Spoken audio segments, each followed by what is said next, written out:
Hola, el tema del día es las hormonas y cómo inciden en nuestra conducta, cómo funcionan en alguna medida en paralelo a los sistemas de comunicación sináptica para regular nuestra conducta. Entonces, para iniciar es importante tener una definición o comprender qué vamos a entender por hormonas. Las hormonas es un concepto que deriva del griego hormán, que implica excitar. Habla o alude a una sustancia química que es segregada en el torrente sanguíneo por células especializadas y transportadas a otras partes del cuerpo, donde interactúan sobre tejidos diana específicos. Esto nos alude a una similitud con las neuronas en el caso de que son células especializadas las que van a producir. Y bueno, también hay un tema de transporte que cambia hacia un lugar de acción específico, aunque hay diferencias en cuanto al método de comunicación en este sentido. Las hormonas viajan por torrente sanguíneo. Los neurotransmisores usualmente pasan de una neurona presináptica a una postsináptica por el espacio sináptico, que es una distancia muy breve y se encuentra dentro del mismo tejido cerebral cortical. Esta definición de hormona o esta definición actual es más completa, pues reconoce que otros tejidos, como los del corazón y los riñones, secretan compuestos conocidos como hormonas. Incluso podríamos hablar de plantas que no tienen glándulas endocrinas como tal, pero utilizan señales químicas consideradas equivalentes a las hormonas, como las feromonas y las salomonas. Eh, Muestra de esto también se puede ver el caso de las acacias, que ante amenazas pueden aumentar el nivel de toxicidad de sus eh, estructuras o sus hojas para prevenir que los depredadores las cacen, como el caso famoso en África de los antílopes que reubicaron y por acción de la alimentación de estas plantas de los antílopes eh, las mismas elevaron a nivel de toda la región su toxicidad y generó que muchos de estos antílopes murieran a raíz del cambio hormonal que se produjo en la planta como mecanismo de defensa y en plantas aledañas, a muchos kilómetros incluso, para contrarrestar esta predación animal que era contra estas plantas. Entonces vemos cómo las hormonas pueden actuar tanto dentro como fuera y en organismos que no tienen glándulas endocrinas como tales. Ahora bien, las hormonas se pueden producir o tener una finalidad para actuar dentro o fuera de nuestro organismo. Cuando las glándulas tienen su efecto hacia afuera del cuerpo, hablamos de glándulas exocrinas. Cuando hablamos de glándulas que tienen su acción en un proceso de regulación interno, hablamos de glándulas endocrinas, que es en las que nos vamos a centrar.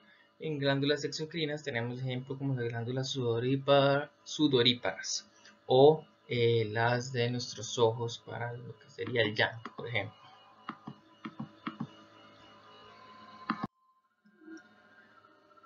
Ahora bien, si hace mucho tiempo creíamos que la comunicación dentro del cuerpo y lo que es la integración de la conducta era algo exclusivo de nuestro sistema nervioso central y era una creencia que se mantuvo muy arraigada hasta principios del siglo XX. En este momento, algunos investigadores llegaron a ser conscientes de que el sistema endocrino también tenía importantes funciones en lo que es la regulación de la conducta. Acá en esta imagen podemos ver las principales glándulas que inciden en la modulación de nuestra conducta y en nuestro desarrollo, con sus respectivas funciones, o al menos las más relevantes, para hacernos una idea de la gran cantidad de elementos en los que interactúan. La endocrinología, que es el estudio de las hormonas y sus mecanismos de acción, se establece como disciplina a principios, en el siglo XIX, cuando Claude Bernard hizo hincapié en la importancia del entorno interno, es decir, el ambiente interno, en, en el que las células existen, y subrayó que este entorno debe estar cuidadosamente regulado y que sea constante para que haya una actividad independiente en el medio externo. estas nociones o estas ideas de relación interno-externo y balance fue lo que dio paso o deriva al concepto de homeostasis, que estamos acostumbrados a escucharlo en muchos ambientes, en muchos tipos de situaciones, pero que alude al mantenimiento de un entorno relativamente constante mediante una serie de mecanismos en el organismo. ¿Okay? ¿Por qué es importante esto? Bueno, por ejemplo, en la activación de respuestas de lucha y huida, hay una activación de la rama simpática y parasimpática que está mediada por la glándula suprarrenal, hipófisis, hipotálamo y demás, que va a una regulación hacia arriba, pero también habrá momentos donde hay una regulación hacia abajo para mantener estados de calma y relajación. Todos estos son mecanismos que están regulados por la homeostasis en relación a las necesidades y estímulos ambientales, por ejemplo. Entonces, en donde cuando hay una demanda ambiental, vamos a tener un arousal o un aumento en la actividad del sistema simpático y algunas hormonas que van a terminar, por ejemplo, liberando glucocorticoides que nos van a permitir responder a las demandas, pero cuando la demanda desaparece, la alta concentración de estos neurotransmisores, perdón, de estos hormonas va a generar una reducción por medio de un feedback negativo para buscar un balance adecuado y no afectar el medio ambiente interno. Ejemplos de cómo el sistema endocrino afecta las conductas reproductivas y las características secundarias también, que es otra forma en donde más a largo plazo tiene incidencia las hormonas, se puede ver en experimentos como los de castración de gallos que realizó incluso en 1849 Albert Berthold, el cual básicamente lo que hacía era extraer los testículos a gallos o pollos en etapas tempranas y demostraba cómo la ausencia de estos testículos, estas gónadas, incidía en que no se desarrollaran muchas de las características secundarias del animal y las conductas sexuales reproductoras.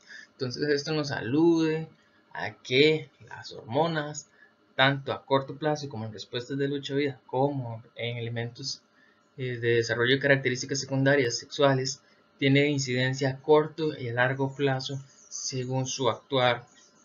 Y esto nos aluda a la importancia de las hormonas, que a diferencia de las neuronas, que la comunicación suele ser más inmediata, en este el efecto puede ser más progresivo y desarrollarse durante mucho tiempo. Que las neuronas, aunque pueden hacerlo, no es tan usual, su mecanismo de acción suele ser más inmediato y todo nada. Cuando hablamos de comunicación hormonal, hay que tener presente que hay diversos tipos. La función neurocrina es una señal química que se libera y se propaga a través de la hendidura sináptica y provoca un cambio en la polarización de la membrana postsináptica. Por lo general suele darse de una manera muy localizada. Básicamente la comunicación neurocrina es similar o podemos pensar en una sinapsis, ¿okay? En donde el químico va a ser el neurotransmisor y va a ser una acción muy breve y sintética. La función autocrina también se nos va a hacer muy conocida, alude a una hormona segregada o liberada que actúa sobre la propia célula liberadora y con ello afecta su actividad. Con la autocrina pensemos en el ejemplo de los autorreceptores de células nerviosas, en donde el mismo receptor, el autorreceptor recibe estimulación del propio neurotransmisor que se libera, en este caso es una hormona, y ayuda a regularse a la baja o a la alta según sea pertinente. También tenemos la comunicación paracrina. En este tipo de regulación, la señal química se libera y se difunde hacia las células diana por el espacio extracelular intermedio. El impacto es más fuerte y se produce en las células más cercanas. Acá, como vemos en la imagen C, lo que sucede es que hay una liberación. Este mecanismo va a ser un poco más generalizado. La hormona sale, actúa en diferentes estructuras, teniendo más impacto en aquellas que están más cerca. La comunicación endocrina, que alude a una regulación y comunicación endocrina. La señal química es una hormona liberada en el torrente sanguíneo y absorbida selectivamente por los órganos diana que pueden estar bastante lejos. Vean, por ejemplo, pensemos en el GHPA que inicia en el hipotálamo con una señal que pasa a la pituitaria y seguidamente llega hasta la glándula suprarrenal, en donde comienza el proceso de liberación de cortisol, que es un glucocorticoide, que va a viajar por sangre a diferentes estructuras como los pulmones y el corazón. Las feromonas es otra forma de comunicación. Implica ya no solo una comunicación con el medio interno, sino también estamos hablando de una comunicación producida por el organismo y luego liberada fuera del cuerpo para afectar otros organismos. En este caso suele ser de la misma especie. El ejemplo clásico de esto son las feromonas, son la orina de los perros y lobos, que como es costumbre los perros orinan ciertas regiones para demarcar un territorio. De esta manera pueden comunicarse con la misma especie y potencialmente evitar conflictos territoriales. Las alomonas, que es el último tipo de comunicación que vamos a revisar o tener presente, son señales de comunicación con el ambiente externo, pero la meta es afectar la conducta de los individuos de otras especies. Suele estar muy presente en las plantas, por ejemplo, cuando con sus aromas atraen insectos y aves que, por ejemplo, se acercan a los pistilos o a la flor para alimentarse de esta miel que pueda tener la planta, y con este proceso la planta aprovecha para llenarlo de polen y que cuando el animal, el insecto se vaya, pueda regar el polen por diversas regiones y aumentar la reproducción de la planta. Entonces vemos que una señal química atrae y modula otra conducta de los insectos, por ejemplo, o de aves.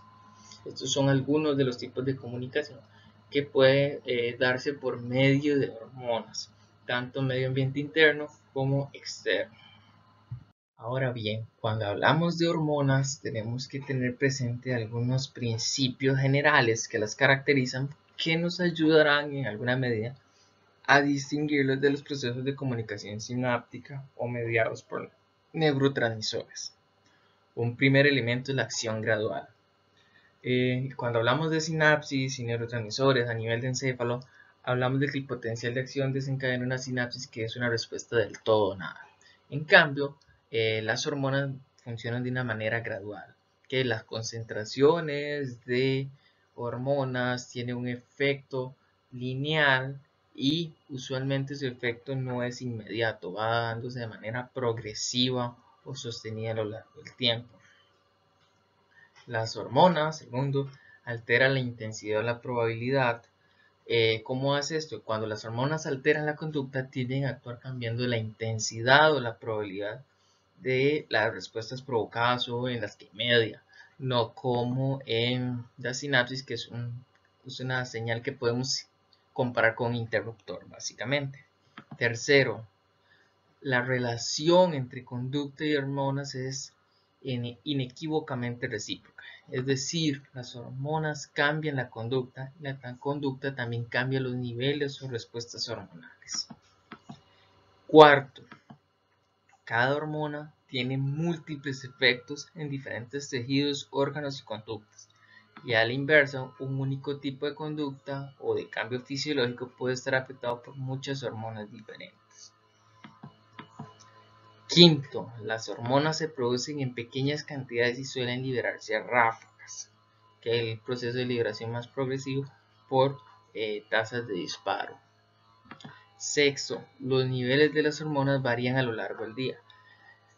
No es de extrañarse, por ejemplo, que algunos medicamentos los tomamos en algunas horas en particular o nos piden tener algún registro de en qué momento, si nos sentimos de una manera u otra, porque las acciones de las hormonas varían o pueden variar su intensidad en proporción al día o al momento del día.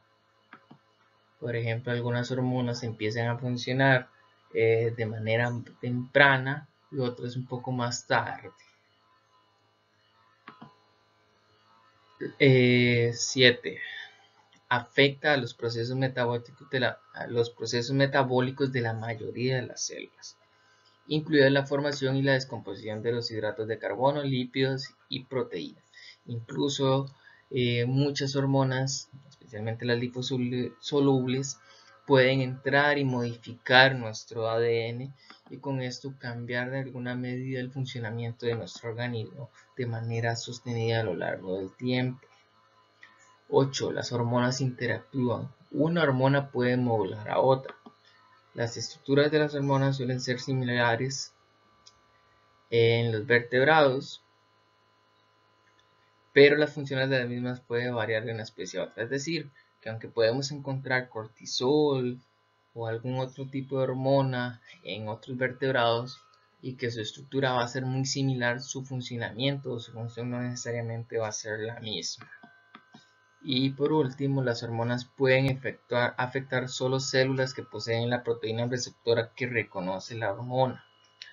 Esto es una diferencia a los neurotransmisores. ¿Okay? Aunque los neurotransmisores también suelen actuar por medio de receptores, algunos neurotransmisores pueden afectar otras estructuras que no necesariamente tienen el receptor específico. Pueden ser parcialmente agonistas o antagonistas. En este caso, con las hormonas esto no suele presentarse. Solo si está el receptor específico para la hormona particular se va a dar la respuesta sí o no. Básicamente de esa manera funciona.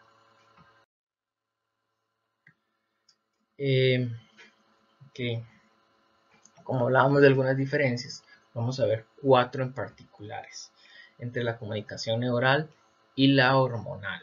Okay. La comunicación neural funciona como un sistema telefónico, podemos hacer esa analogía, en donde los mensajes se desplazan por canales fijos de un punto A un punto B.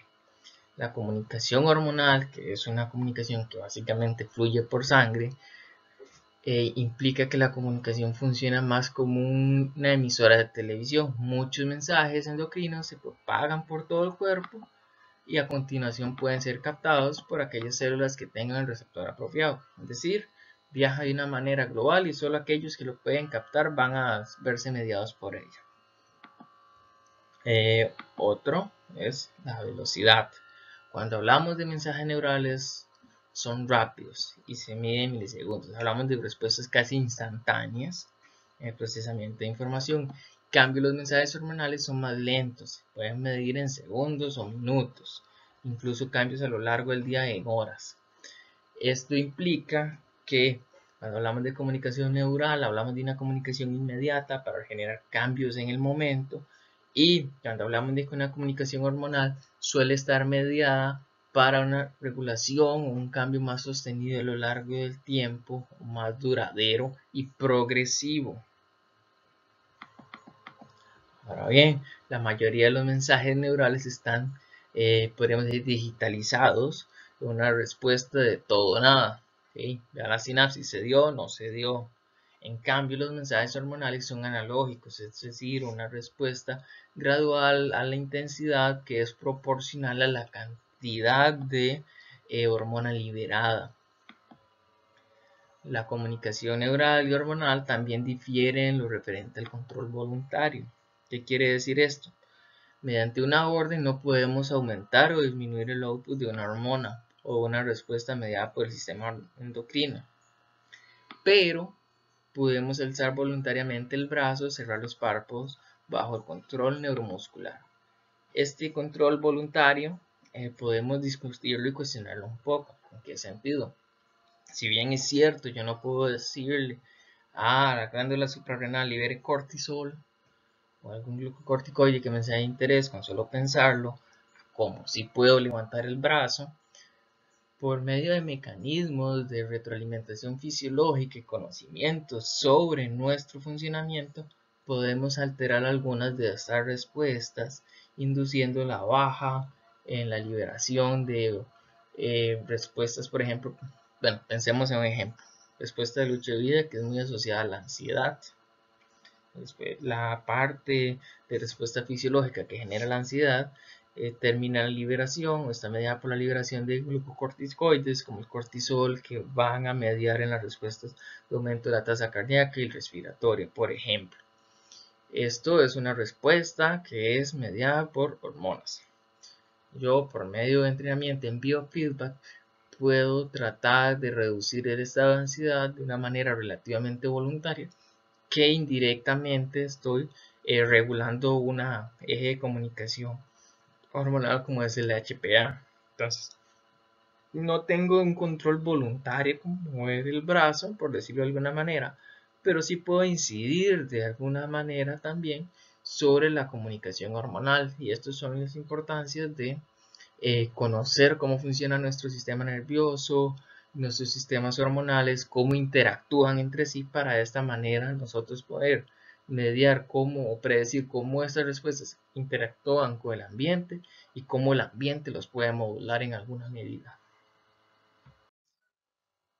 Usualmente hablamos de diferencias y características particulares de las hormonas porque también tienen similitudes con la comunicación neural. De hecho, cuando vimos hace un rato los métodos de comunicación neurocrinos, vimos que algunos eran básicamente sinapsis o las interacciones que tienen los neurotransmisores con los autorreceptores, para que veamos el nivel de similitud que pueden tener. Entonces vamos a ver unos 5 principios o 5 características que comparten en común, que nos pueden ayudar a comprender también un poco la comunicación hormonal en base al conocimiento neural. Primero, tanto la neurona como las glándulas endocrinas producen y almacenan el neurotransmisor o la hormona para su posterior liberación. Recuerden que las neuronas tienen las vesículas sinápticas donde almacenan el neurotransmisor para cuando se requiere. Las hormonas funcionan de una manera similar. Segundo, tanto la neurona como las glándulas son estimuladas previo a la liberación del neurotransmisor o la hormona. Los neurotransmisores, por un mecanismo de estimulación sináptica, las hormonas a veces por sinapsis, ¿verdad? También una neurona, un potencial de acción, interactúa con la glándula y la glándula en base a esta estimulación inicia la liberación de alguna hormona, o por la acción de alguna hormona también que puede llegar a la glándula y estimular la liberación de otra glándula, por ejemplo como cuando el hipotálamo promueve con factor liberador de corticotropina a la hipófisis o pituitaria, que va a liberar corticotropina, que va a continuar su respuesta. Entonces una respuesta hormonal promueve otra respuesta hormonal, por ejemplo en esos casos. Pero vemos que hay una estimulación previa. Existen sustancias que funcionan tanto como neurotransmisor como hormona. Estos son los casos de la adrenalina y la noradrenalina.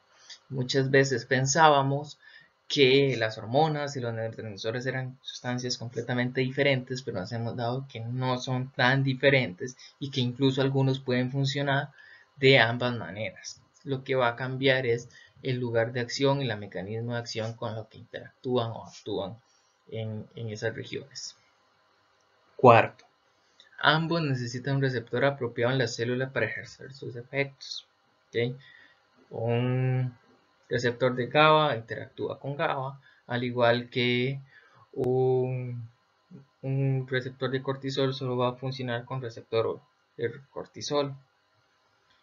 Esto, bueno, aunque es el principio general de que ambos necesitan un receptor apropiado, como vimos, los neurotransmisores sí tienen la particularidad de a veces pueden ser agonistas parciales o antagonistas parciales, y aunque no están actuando directamente sobre el receptor apropiado, pueden tener alguna incidencia. Y por último, muchos neurotransmisores y hormonas interactúan con un receptor promoviendo la liberación de un segundo mensajero. ¿Qué es esto? Muchos neurotransmisores funciona, por ejemplo, llega, se da potencial de acción, son liberados en la sinapsis, al unirse a la neurona postsináptica generan una respuesta inmediata y que puede ser otra sinapsis. O por medio de segundos mensajeros, el neurotransmisor llega, se une y en lugar de promover una acción, activa un segundo mensajero que va a tener una acción particular, que puede ser incluso la transcripción de ARN o ADN, o el inicio de un proceso de ATP para consumo de energía, o alguna otra respuesta particular que no va a ser una respuesta inmediata de sinapsis, por ejemplo.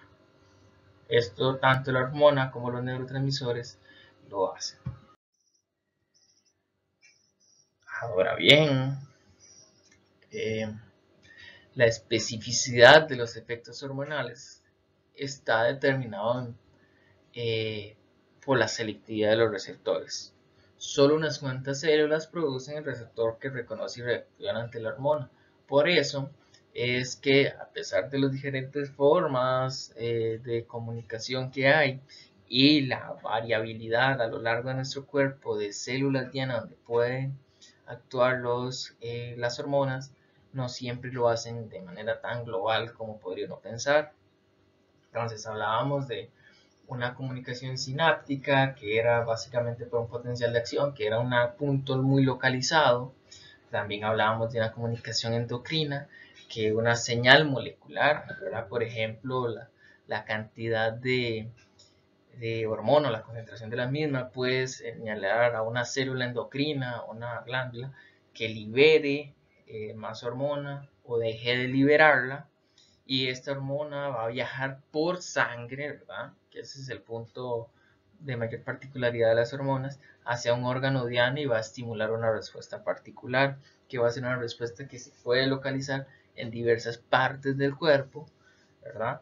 Pero solo si se cumple la peculiaridad de tener el receptor, ese órgano diana. Si no, la hormona pasará en sangre, entrará en contacto, pero no generará ningún efecto.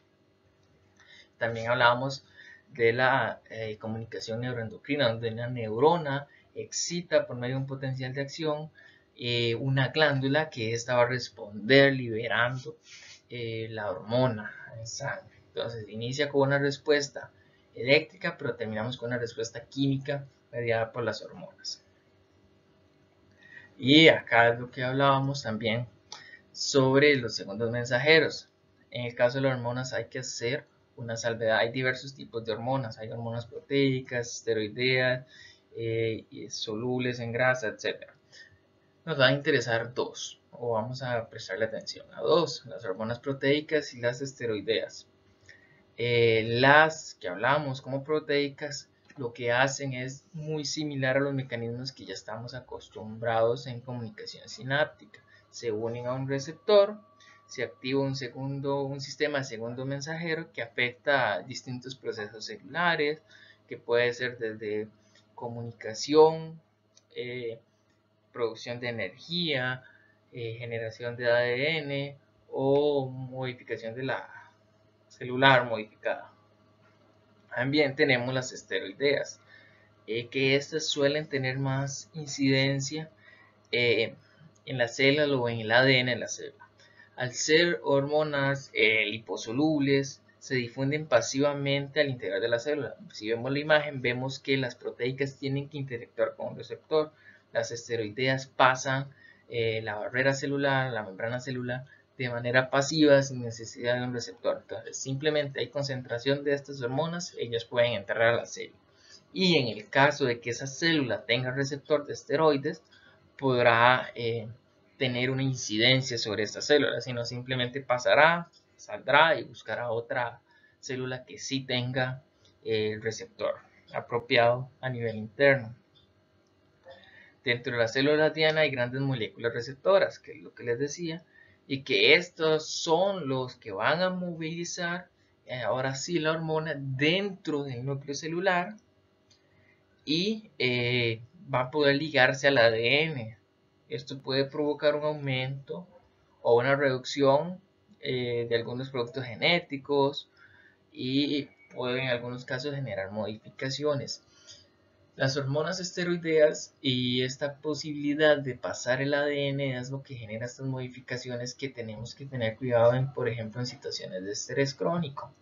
Cuando respuestas de estrés o el cuerpo está expuesto sistemáticamente a estrés, muchas veces va a producir una gran cantidad de hormonas esteroideas para lidiar con la situación, pero esto puede tener un contratiempo o un efecto negativo, que es esta sobreproducción de hormonas esteroideas va a interactuar o puede llegar a interactuar de alguna manera de forma negativa o perjudicial desde un punto de vista funcional con el núcleo de las células y alterar de manera más duradera el funcionamiento celular y teniendo efectos secundarios en nuestro organismo o en detrimento de nuestra calidad de vida. Por eso es que hablamos, por ejemplo, de situaciones que el estrés es bueno cuando es adecuado, en proporciones adecuadas, ante situaciones adecuadas, pero con estrés crónico es perjudicial para la salud. Y no olvidemos, por ejemplo, alteraciones en las conductas sexuales y demás que suelen ser muy mediados por el estrés, especialmente en el caso de los hombres, en el tema de las erecciones y mantenerse erecto en el acto de coito, que se puede ver comprometido por el estrés. Si vemos acá, vemos cómo viaja, por ejemplo, si empezamos por el hipotálamo, los somas neuroendocrinos pueden producir alguna hormona que viajará a la hipófisis por medio de estos plexos primarios o esas venas portales hipofisiales. Es un viaje por sangre. Entonces, por eso estamos hablando de hormonas, una particularidad, y que este va a estimular a la hipófisis, que va a responder a las señales liberando o inhibiendo algunas de sus propias hormonas, que en este caso son hormonas conocidas como tróficas. Algunas hormonas tróficas: prolactina, tirotropina, hormona de crecimiento, folículo estimulante, luteinizante, que algunas van a tener efectos, por ejemplo, si estamos hablando a nivel reproductivo, por ejemplo, la prolactina para la producción de leche, o la folículo estimulante y la luteinizante para la preparación de la pared uterina o los óvulos. Si hablamos en el caso de los hombres, las hormonas gonadotrópicas como la testosterona, que pueden funcionar para la producción de espermatozoides y su conteo, etc. Entonces vemos que una respuesta que inicia en nuestra cabeza termina afectando estructuras que se encuentran muy lejos de la médula. ¿Okay? Si vemos en la imagen a la derecha, vemos algunos de los mecanismos que estimulan la hipófisis anterior, en este caso, y posterior, que vemos que son muy variados. Entonces, alteraciones en el funcionamiento de este mecanismo va a incidir en muchas estructuras. Por eso es que es tan complicado que a veces un cambio pequeño en una región genera cambios tan variados. ¿Okay? Entonces, por ejemplo, la hormona adenocorticotropina, que estimula la glándula suprarrenal para liberar cortisol, es una respuesta mediada por el estrés. En tiempos cortos es positiva, pero a manera sostenida puede tener efectos negativos sobre el funcionamiento de otras hormonas que no necesariamente están asociadas a esta respuesta. Importante, que habíamos hablado de que es un proceso de regulación constante y hablábamos de homeostasis para mantener el control o un nivel adecuado de funcionamiento interno. Este nivel hormonal o este balance hormonal se logra por mecanismos de feedback. Hay diferentes mecanismos de feedback. El primero, simplemente la hormona, la liberación de la hormona, no solo actúa sobre su órgano diana o el punto meta, sino que también, de acuerdo a las concentraciones que encuentre la célula emisora, puede decir ya no liberemos la hormona. Esto es un mecanismo similar a los autorreceptores.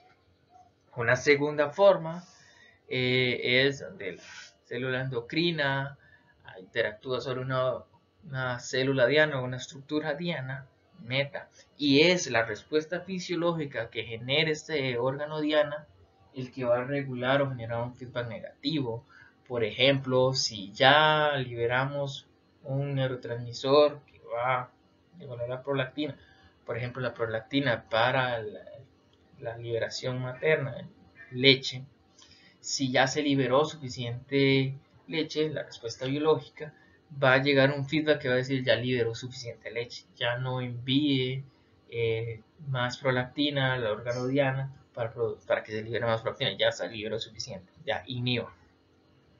Una tercera forma, el cerebro llega a implicarse por medio de muchos sistemas de feedback. Por ejemplo, la región hipotalámica, que controla la glándula endocrina, mediante señalizaciones que vienen tanto de mecanismos neurales y hormonales.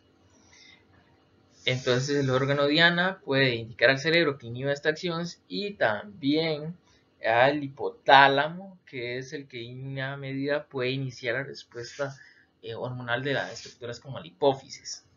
Entonces vemos que ahí se va complejizando.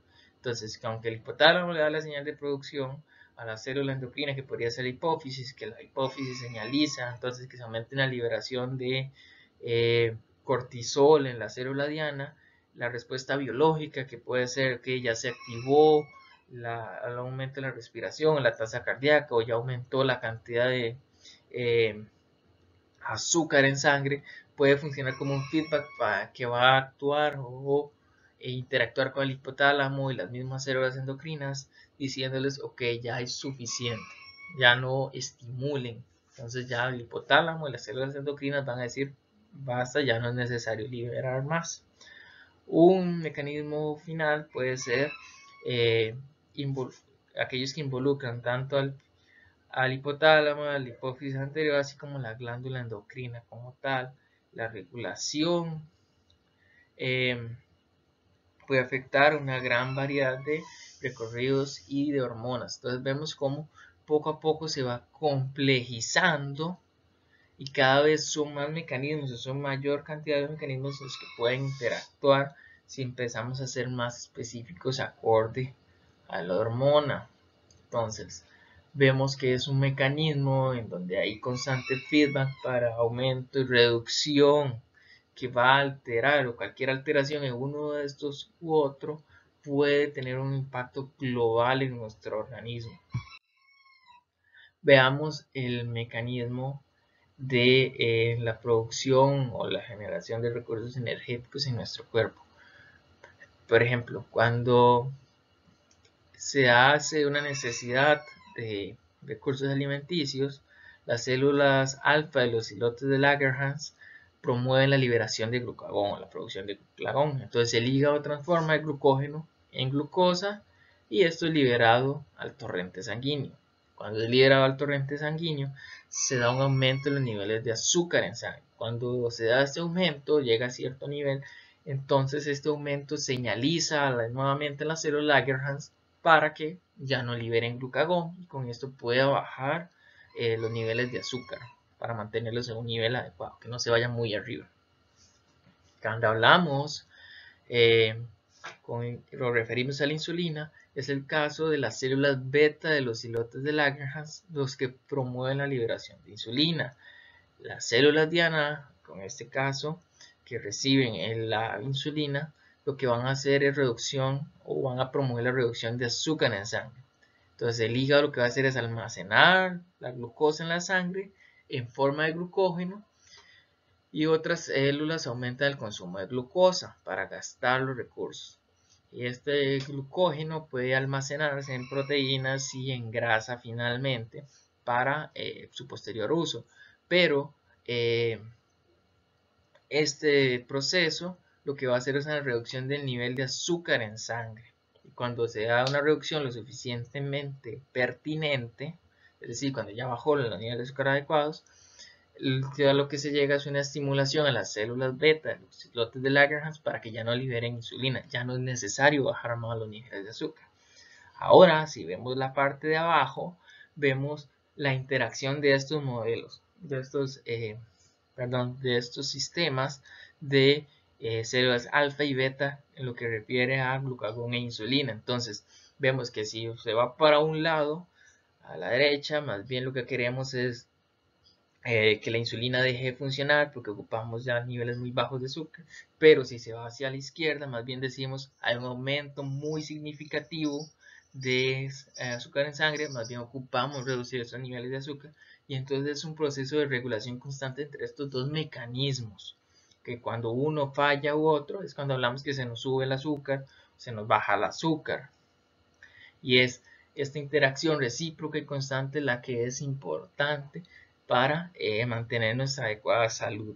Entonces vemos cómo el hígado va a interactuar o estar en este proceso constante de acuerdo a las necesidades y también de acuerdo a la alimentación que le estemos facilitando va a mediar.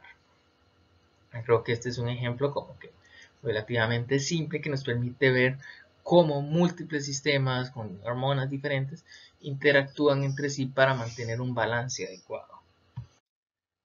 De mi parte, esto sería lo básico de este tema de hormonas y conducta, que creo que nos permite hacernos una idea de cómo funciona nuestro organismo, no solo a nivel neural, que es nuestro objetivo principal en los cursos, como el de base, pero que también está mediado esta respuesta neural por procesos hormonales que tienen también una alta complejidad e importancia en la conducta de nuestro cuerpo, de nosotros como personas.